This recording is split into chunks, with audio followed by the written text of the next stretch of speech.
Un cordial saludo a cada uno de ustedes para poder presentar un poco acerca de nuestro autor, de la cual se llama Stanislas Dae. Actualmente tiene 61 años.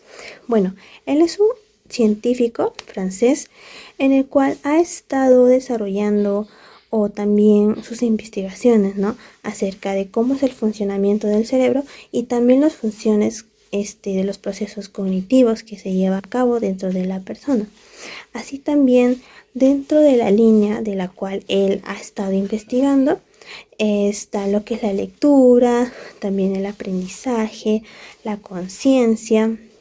Y claro, todo ello ha ayudado a poder comprender un poco acerca de cómo el cerebro adquiere estas habilidades. Y claro, eso también los aplica dentro del ámbito educativo, ¿no?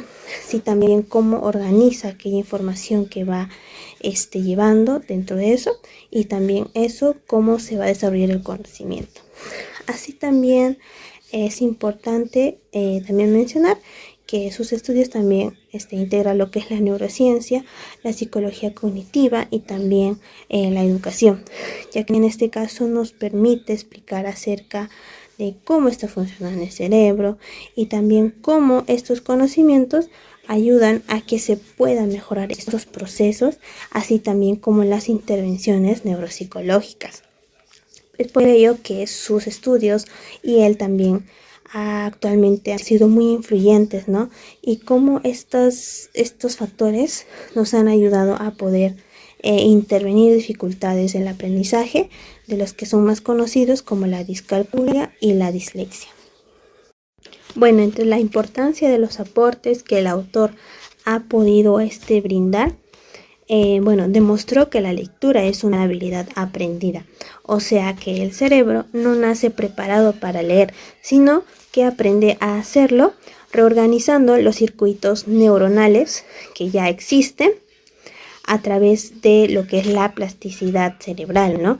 En este caso, va lo que es la capacidad del cerebro para poder crear y adaptar conexiones y dentro de ello poder desarrollar esta habilidad en la lectura. Así también está lo que es, explica acerca de cómo surge la conciencia, ¿no? En este caso, la información se vuelve consciente cuando diferentes áreas del cerebro trabajan de manera conjunta y también coordinada para que nosotros podamos percibirla mejor, así también comprender y de esta manera también poder tomar decisiones, ¿no?, que en algunos momentos se pueda dar. Así también, en este caso, amplió un poquito más acerca de la comprensión de los procesos cognitivos. En este caso, entender mejor lo que es la atención, ¿no? Poder enfocar nuestra atención a un estímulo, así también como la memoria, poder almacenar y también recuperar la información, y también lo que es la lectura y el aprendizaje. Y por último, también contribuyó a lo que es el estudio de los trastornos de aprendizaje, como había mencionado, de lo que es la discalculia, que hay problemas para poder realizar operaciones matemáticas, y también la dislexia, ¿no?, en el cual no pueden leer bien las palabras y comprenderlas, ¿no? En este caso, sus intervenciones y también hallazgos han ayudado a que se puedan mejorar estas intervenciones en esos trastornos de aprendizaje que, hoy en día también se han presentado en muchos casos, y que ha sido también muy beneficioso para así poder resolver y también adaptar, ¿no?, este tipo de dificultades. Y estas son las importancias de las cuales se puede compartir.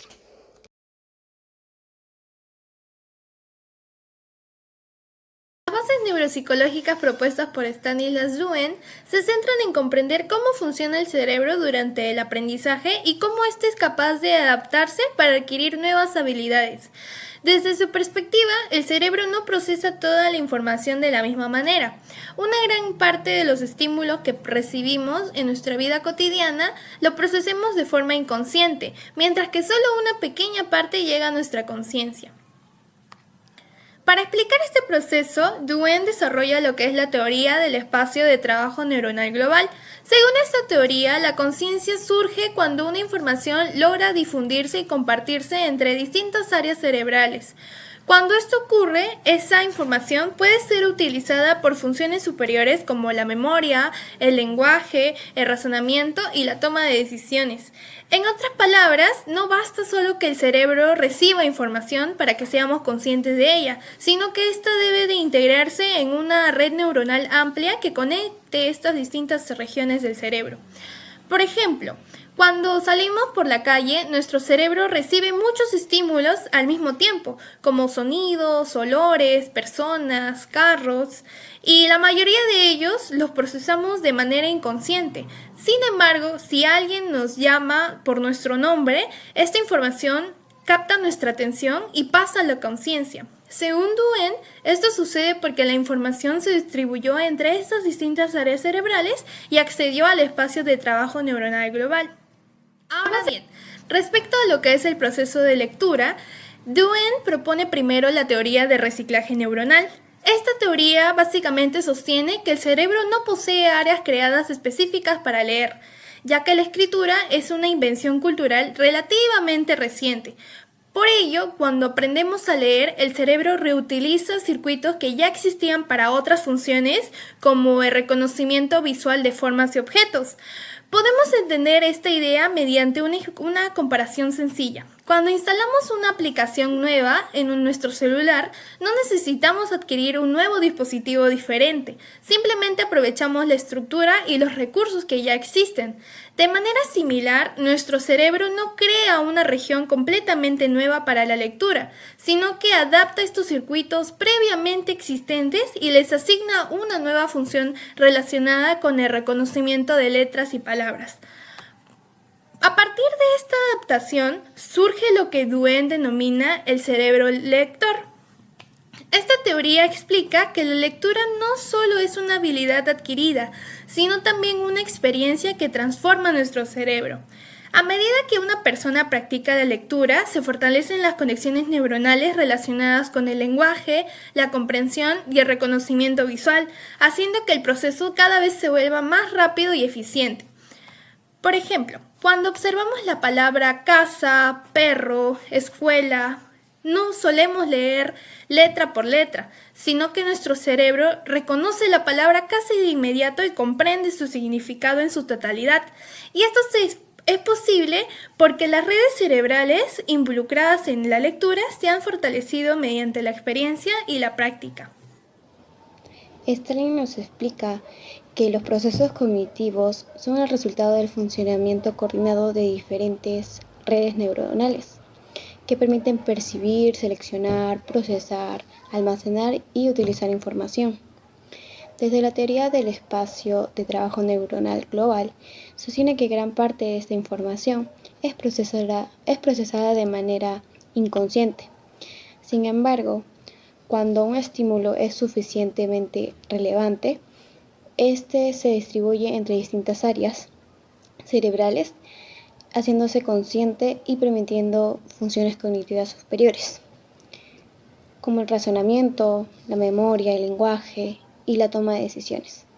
Asimismo, este autor nos menciona que el aprendizaje ocurre gracias a la interacción de diversos procesos cognitivos, especialmente la atención, memoria, lectura, los cuales trabajan de forma integrada para transformar la información en conocimiento cultural. Para Stalin de Jaén, la lectura es una habilidad adquirida que se desarrolla mediante el aprendizaje. A través del reciclaje neuronal, el cerebro se adapta a las áreas visuales para reconocer las letras y las palabras, integrando regiones relacionadas con el lenguaje y la memoria. La práctica fortalece estas conexiones neuronales, haciendo la lectura más rápida y automática, lo que favorece el acceso al conocimiento, comprensión, razonamiento y el desarrollo de la plasticidad cerebral.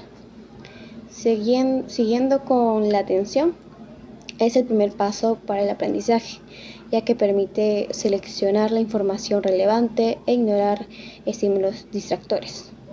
De Jaén destaca mucho que es esencial de ambientes pocas distracciones y actividades que mantengan el interés del estudiante, favoreciendo así la concentración y la codificación de nuevos conocimientos y una mejor comprensión.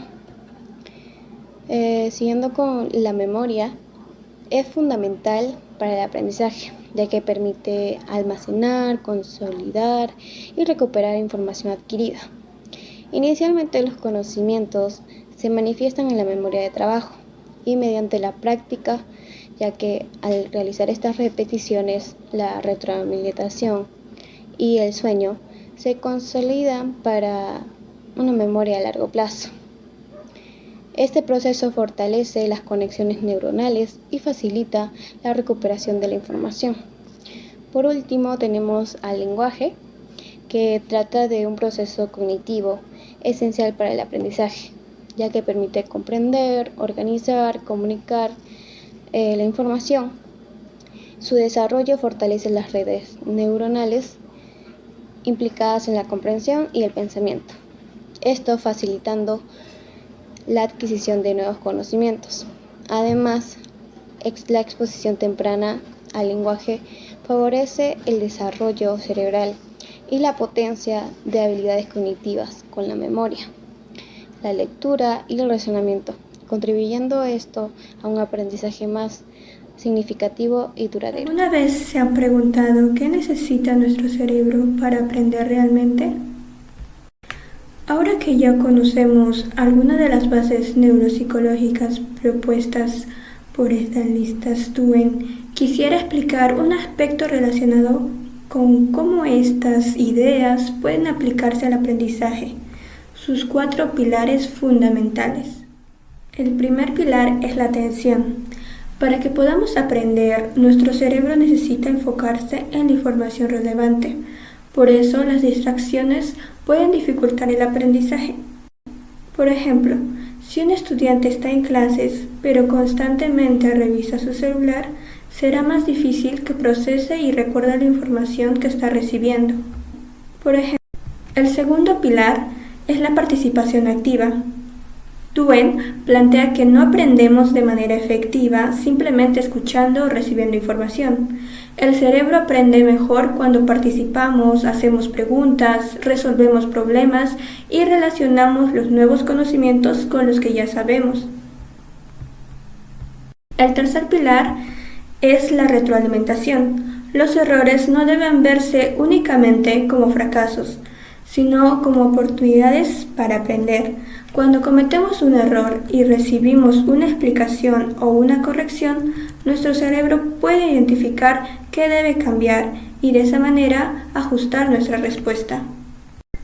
Finalmente, tenemos la consolidación, que permite que la información aprendida se fortalezca y permanezca en nuestra memoria. Para ello son importantes la práctica, la revisión de contenidos y también el descanso adecuado. Finalmente, un ejemplo de cómo estos 4 pilares se manifiestan sería que tomemos de ejemplo a un estudiante que tiene un examen. Primero necesitará prestar atención durante la clase, el primer pilar. Después debe participar resolviendo los ejercicios y relacionando la información con los conocimientos previos. Ese sería el segundo pilar. Si llega a cometer errores, la retroalimentación le va a permitir corregirlos. Ese sería el tercer pilar. Y finalmente, al repasar los contenidos y también descansar adecuadamente, va a poder consolidar lo que ha aprendido. Y este ya sería el cuarto pilar del aprendizaje.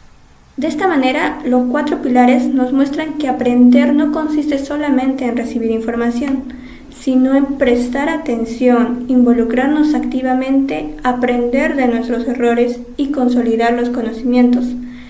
Estos aportes de Dehaene son importantes porque permiten comprender el aprendizaje desde el funcionamiento del cerebro y pueden aplicarse tanto en contextos educativos como en intervenciones neuropsicológicas. ¿Alguna vez te has preguntado cómo aprende tu cerebro a leer, a aprender, a recordar? Gran parte de las respuestas las hemos encontrado en las investigaciones de Stanislas Dehaene, uno de los neurocientíficos más importantes de la actualidad, a través de sus publicaciones científicas y de sus libros. Ha explicado cómo funciona el cerebro y cómo ese conocimiento puede aplicarse para mejorar la educación y el aprendizaje. Sus publicaciones científicas. Antes de escribir sus libros, Stanislas desarrolló una amplia trayectoria como investigador. Ha publicado cientos de artículos científicos en revistas internacionales muy importantes como Nature, Science y Neuro, donde presenta estudios sobre el conocimiento de cómo funciona el cerebro utilizando técnicas como la resonancia magnética funcional y la electroencefalografía, que hasta el día de hoy se utilizan. Uno de sus libros más conocidos es El cerebro lector. En esta obra explica que el cerebro no nació para leer, porque la escritura apareció hace mucho tiempo en la historia de la humanidad. Entonces, ¿cómo aprendemos a leer? Es ahí donde Stanislas propone la teoría del reciclaje neuronal, que explica que el cerebro reutiliza áreas que antes servían para reconocer objetos y rostros, adaptándolas para identificar letras y palabras. Este descubrimiento ha ayudado a comprender mejor cómo aprenden a leer los niños y por qué algunas personas presentan dificultades como la dislexia. Otro libro muy importante es La conciencia en el cerebro. En este libro, el autor intenta responder una pregunta que durante mucho tiempo fue un misterio. ¿Cómo sabemos que somos conscientes de algo? Su respuesta es que la conciencia aparece cuando una información es compartida entre distintas áreas del cerebro. A esta explicación la llamó teoría del espacio de trabajo neuronal global. Gracias a esta investigación, hoy entendemos mejor cómo pensamos, tomamos decisiones y somos conscientes de lo que ocurre a nuestro alrededor. Finalmente, en su libro Aprender, Dehane reúne todo lo que la neurociencia habla sobre cómo aprende el cerebro.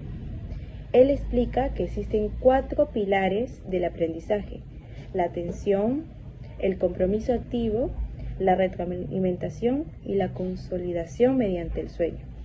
Estas ideas han cambiado la forma en cómo muchos docentes enseñan, porque demuestra que aprender no solo es memorizar, sino cómo comprender cómo realmente funciona nuestro cerebro. En conclusión, tanto las publicaciones científicas como los libros de Stanislas han permitido comprender mejor y cómo funciona el cerebro, cómo aprendemos y cómo podemos mejorar esa enseñanza. Gracias a sus investigaciones, hoy contamos con una base científica para diseñar mejores estrategias educativas y entender procesos como la lectura, la memoria y la conciencia. ¿Y tú crees que conocer cómo aprender el cerebro puede ayudarnos a aprender mejor? El estudio realizado permite reconocer que Stanley Dane ha contribuido decisivamente dentro del campo de la neuropsicología. Asimismo, también nos explica con bases científicas cómo los procesos como la atención, la conciencia y la memoria dependen de una interacción coordinada de múltiples redes neuronales. Uno de sus aportes más destacados se relaciona con el estudio de la lectura mediante la teoría del reciclaje neuronal, lo cual sostiene que el cerebro utiliza circuitos previamente aprendidos o existentes para adaptarlo a habilidades culturales como escribir y leer. Asimismo, sus investigaciones sobre la conciencia, especialmente a través de la teoría del espacio del trabajo neuronal global, ha permitido explicar cómo determinada información alcanza un nivel consciente de difundirse en amplias redes cerebrales.